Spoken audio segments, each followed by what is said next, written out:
Christ is risen. He is risen indeed. Time and again, God's power breaks into the affairs of human beings. Interestingly, according to all the gospel writers, no one actually witnesses the resurrection itself, the moment at which Jesus appears from the grave. Matthew writes that Mary Magdalene and the other Mary went to see the tomb. In Mark's Gospel, they go with spices to anoint the body of Jesus, but without thinking about how they were going to move the huge stone away from the entrance. Then there is the description of the earthquake, the angel descending from heaven and rolling the stone away and sitting on it. What a wonderful picture that is. What an emphatic action. Almost as if the angel wants to say, "There, so you thought a heavy stone could stand in the way of God's purposes. Or you thought that a physical barrier could prevent you from meeting with the risen Jesus. Or something within you tells you that there seem to be many experiences and circumstances which are obstacles to a deeper relationship with God." The angel sits atop the stone and effectively shouts to all who will listen and says, "There are no barriers, no obstacles, nothing at all in life and death which prevents you from knowing the risen Jesus." We note that even now the two women still do not actually see Jesus appear from the grave, for the angel does not roll the stone away so that Jesus can be let out, but so that the women can see that Jesus is not there.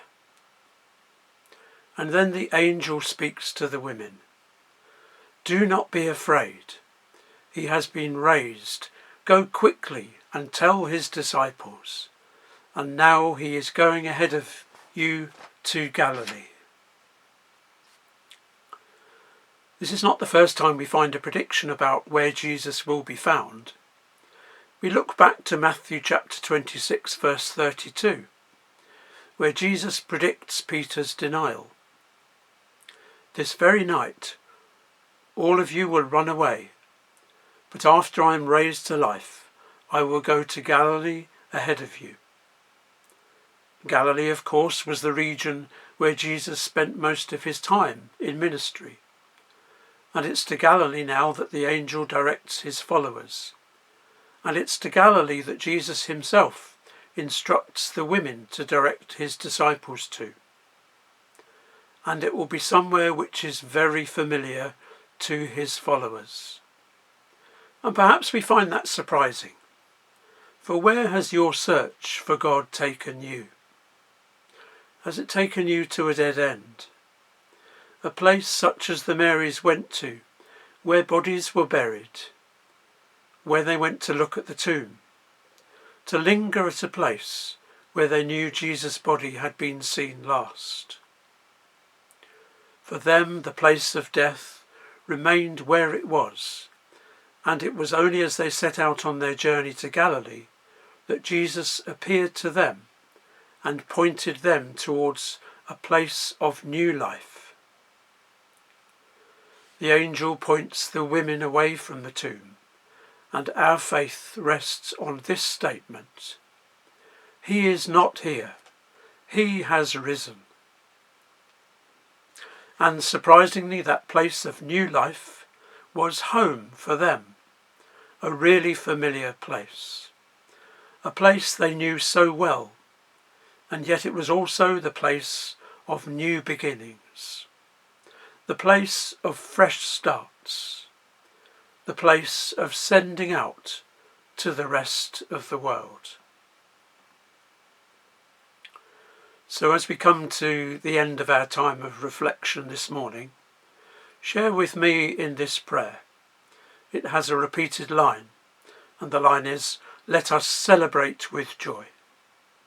So we pray. As we think about earthquakes and angels, let us celebrate with joy. As we think about the stone rolled away, let us celebrate with joy. As we think about Jesus raised to life, let us celebrate with joy. As we think about new life and new hope, let us celebrate with joy. As we think about Jesus with us today, let us celebrate with joy. Amen.